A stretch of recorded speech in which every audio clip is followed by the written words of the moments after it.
105.5 WQHU FuseFM. We are the Spin Cycle. I'm Joel Rickenbaugh. I'm Kellen Atkins. And I am Jared Murray. And now today... The Spin Cycle radio show on WQHU FuseFM was started by Joel Rickenbaugh 4 years ago. I thought, well, what if I get one of my friends and we can just talk about stuff? And the Spin Cycle came from, one, we never did any show prep. So it's kind of like we're spinning around. And when I had a different co-host each week. And so having a different co-host each week was kind of going through the Spin Cycle of who can come in and be my co-host. Throughout the years, Joel has had several co-hosts, and this year wanted both a guy and a girl to co-host the show.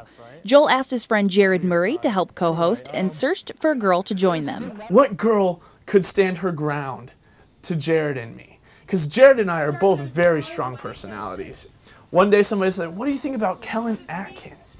I was like, I don't know her at all. Do you think she'd be able to hold up to Jared and me? And they're like, "You don't know Kellen at all." And the boys Facebooked Kellen, who agreed to join the show. Joel, Kellen, and Jared tried to make the Spin Cycle as entertaining as possible to encourage listenership. No one's going to listen into it, specifically on our college campus, if it's not entertaining in some form. But we also want to inform a little bit. The radio show is broken down into segments including movie and music news, stupid criminals, and reality TV. I really like stupid criminals, so I said to the boys, hey, I have this thing where I really like to look up people who are stupid and rob things. And so I do stupid criminals, and then I also love reality TV, so I kind of head up the reality TV portion we do. The show also has a segment called Real News, which discusses current events. That's the one segment of the entire show where we try to get just a little bit more serious than the others, where we'll talk about something that is fairly well known that's going on in the world, that's a current event, and kind of break it down and dissect it and give our personal opinions, but also talk about, kind of give commentary on it and talk about how it affects us as college students or people in the immediate community. Each person has a favorite segment.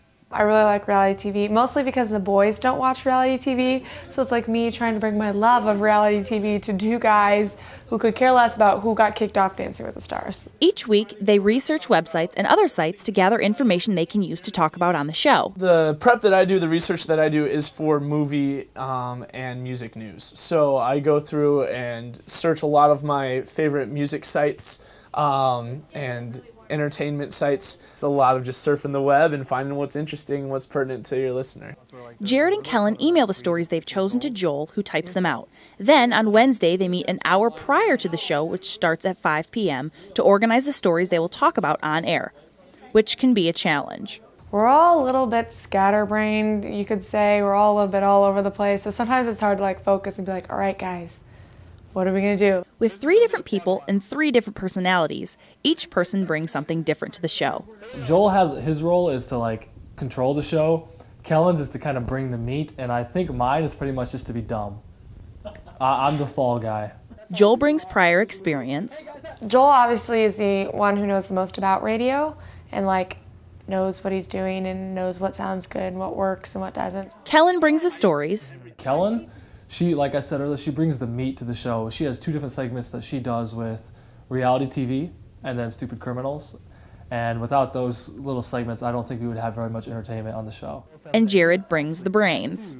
Jared is very knowledgeable on a lot of things. One thing Jared brings is big words that Kellen and I do not know.